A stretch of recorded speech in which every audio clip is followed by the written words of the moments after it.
Ginebra at saka SMB muna tayo, no? So, maganda yung laban ng Ginebra at saka SMB. Kaso, ang problema, wala silang panapat talaga dun sa weak side action and pick and pop ni Benny Boatwright.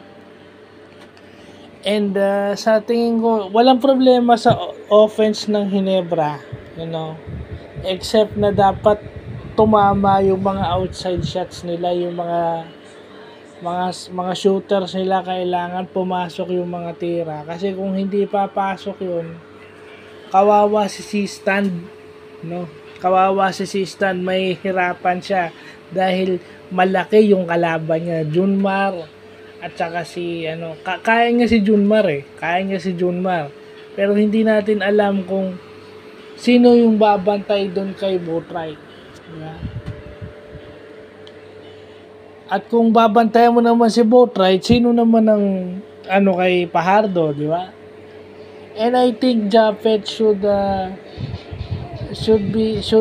may advantage si Japet, I think, no? Especially when Japet is taking jump shots, medium range jump shots. Advantage sa Ginebra yun when Japet is making those perimeter shots.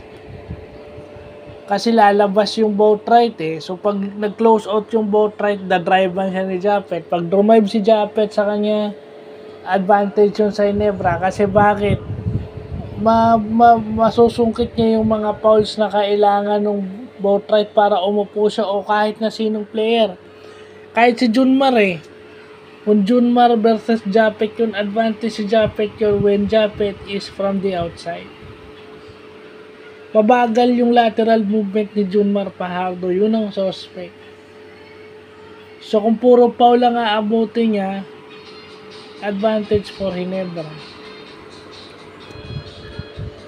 Yun lang sa tingin ko eh. Walang problema eh. Tsaka si Tony Bishop is not a 3-point shooter. Kita nyo. Kaya na nga yun eh. Kasi sa sistema ng Ginebra, minsan si Bishop is napupunta sa 3-point shots. E pag hindi pumapasok, wala. Hindi siya si Brownlee na pwede mong ilagay sa 3 points at hayaan mo siyang tumira doon kasi papasok. Hindi siya si Brownlee eh.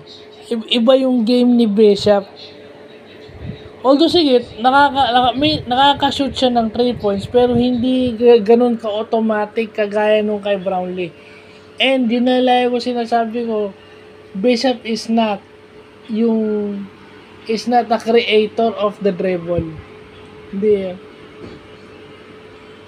Bishop's game is more of a post-up game. Parang kay Japet pero Japet 4 times better. Kasi import si Tony Bishop eh. Pa-drive mo si Bishop, yun, pwede. Pa-drive mo siya. Patirahin mo siya ng mid-range.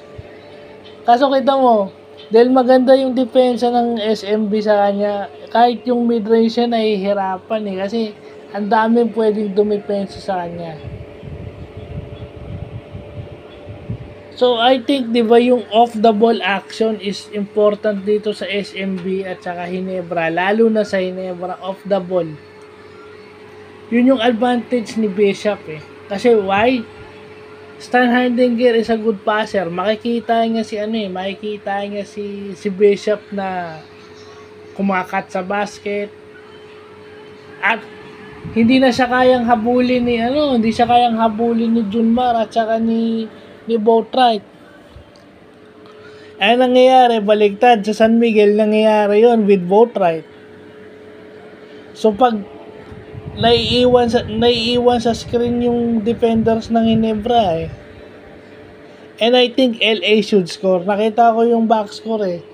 Parang nakita ko doon sa YouTube si LA walang in-score kasi siyempre busy sa playmaking. Pero I think LA should score. Kahit 3 points lang in-score ni LA, that extra 3 points is very pivotal for Ginebra. Kasi yung hindi bubuka yung depensa ng hindi mo matatanggal si Boatwright na malakas sa ilalim eh. Hindi mo matatanggal si Boatwright kung dapat palabasin mo si Boatwright para may space ka. Kasi mahirap tibagin yung dahil hindi lang si Junmar yung nasa loob. Meron kang extra shot blocker. So yun yung dapat. Alam niyo, blessing in disguise sa tingin ko itong pagkatalo ng Ginebra game 1 pa lang. Kasi best of 5 to, di ba? May pagkakataon silang mag-adjust. I don't know why. I mean, dapat alam nila kung anong strength ni Bishop eh. Bishop's strength is off the ball, mid-range, di ba? Kasi may mga tira si Bishop na 3-point shot na okay, papasok, pero hindi siya ganoon ka-consistent kagaya ni Brownlee sa 3 points. Ayun, kung consistent siya pag siya dumadrive, tumitira from the inside the 3-point range, perimeter shots, yung papiso-piso, spot up mid-range, di ba? Hindi siya yung okay na off the dribble, then kung bibigyan mo siya ng off the dribble, then pull up, wala. Masasabayan siya nung mga ng San Miguel. Ang daming pwedeng player ng San Miguel ang pwedeng tumulong at help sa depensa eh. So dapat kay Bishop gumagalaw off the ball, mid-range, yung papiso-piso. I mean, Bishop is not yung kung padidribulin mo si Bishop, screenan mo. May screen. Tapos pa-drive mo, patirayan mo ng 3 points para ma-foul yung San Miguel. Hindi mo mapapadribble si Bishop, ang daming sasalubong diyan. Hindi siya yung kagaya nung kay Brownlee na from the perimeter magke-create. Hindi siya ganung player eh.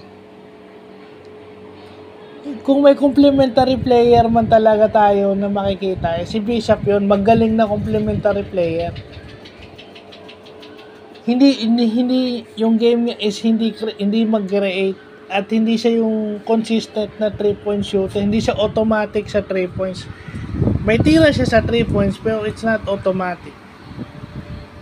Just like Brownlee.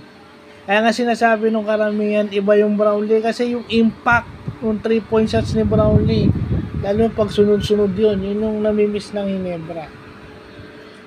Okay namang import si Bishop kaso play to Bishop's strengths and let San Miguel adjust.